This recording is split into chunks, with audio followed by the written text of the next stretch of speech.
4টি হ্যাবিট যদি আপনার থেকে থাকে তাহলে অনেকাংশে আপনি অসুস্থতা অনুভব করবেন। ক্রমান্বয়ে আপনি নিজের দেহের মধ্যে অনেকাংশে অসুস্থতা অনুভব করবেন এবং বিভিন্ন রোগে আক্রান্ত হওয়ার প্রবণতাটা অনেকাংশে বেশি থাকবে।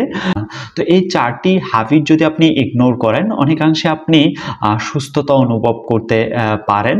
তো ফার্স্ট ওয়ান ইজ যে বিষয়টুকু হচ্ছে যে দুশ্চিন্তায় পড়া, মানে অতিরিক্ত যে কোনো বিষয় নিয়ে দুশ্চিন্তাগ্রস্ত হয়ে যাওয়া। তো এই হ্যাবিটটা যদি আপনার থেকে থাকে অবশ্যই আপনি সেটি থেকে বিরত থাকার চেষ্টা করবেন যথাসম্ভব যতটুকু পারেন। এর পরবর্তী সেকেন্ড ওয়ান ইজ হচ্ছে দুঃখ।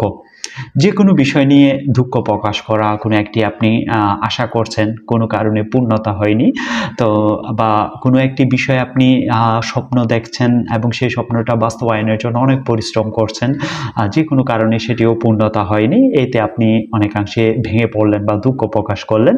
তো একটি বিষয় মনে রাখবেন, যা কিছু হচ্ছে, যা কিছু হবে, যা কিছু আপনি দেখতে পাচ্ছেন সব কিছু আল্লাহ তাআলা থেকে হয়।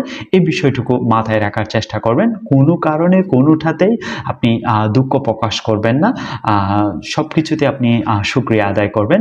একটি বিষয় যে প্রথম দিকে বললাম, যা কিছু হয় সব কিছু উপরে যিনি আছেন, যিনি স্রষ্টা, তার আদেশ এবং নির্দেশে হয়ে থাকে। কোনো কিছুই থেকে কোনো কিছুই হয় না। এই বিষয়টুকু মাথায় রেখে ভেঙে পড়া যাবে না, দুঃখ প্রকাশ করা যাবে না যে কোনো মুহূর্তে।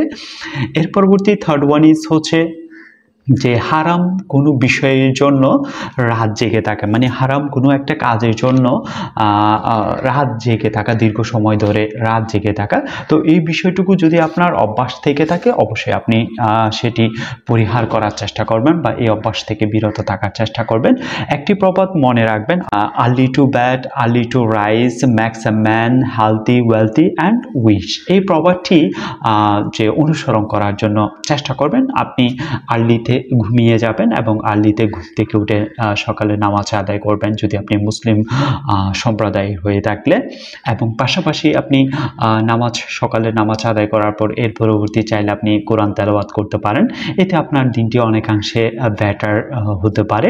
এই অভ্যাসটি আপনি করার চেষ্টা করবেন। যদি অন্য কোনো অভ্যাস থেকে থাকে অবশ্যই সেটি পরিহার করার চেষ্টা করবেন।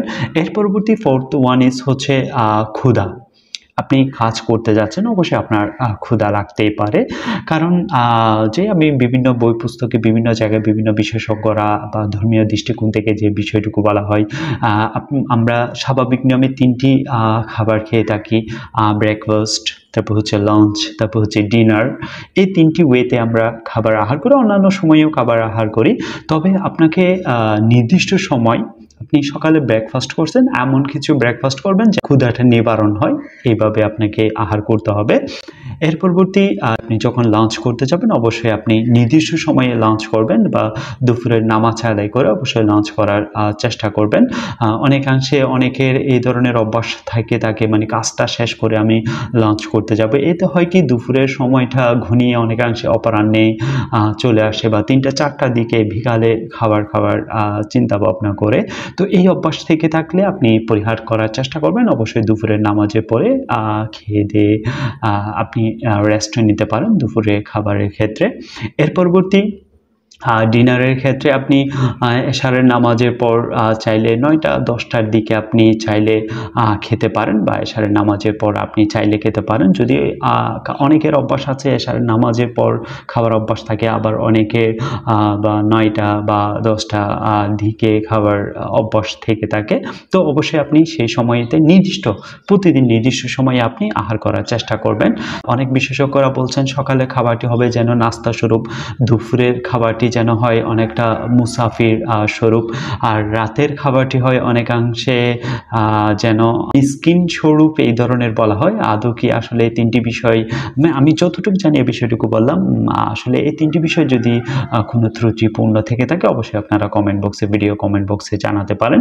তো এই 3টি ওয়েতে যদি আপনি আহার করেন অনেকাংশে আপনি শরীরের সুস্থতা অনুভব করতে পারবেন। তো এই 4টি অভ্যাস যদি আপনি পরিহার করেন দেহের সুস্থতা অনেকাংশে আপনি অনুভব করতে পারবেন বা নিজের দেহের যে একটা ক্রমান্বয়ে অসুস্থতার দিকে যে ধাবিত হওয়া, এই বিষয়টুকু থেকে অনেকাংশে বিরত থাকতে পারবেন। পরবর্তী দেখা হচ্ছে কোনো এক নতুন ভিডিওতে। Tata, bye bye. এ পর্যন্ত আপনারা ভালো থাকুন, সুস্থ থাকুন।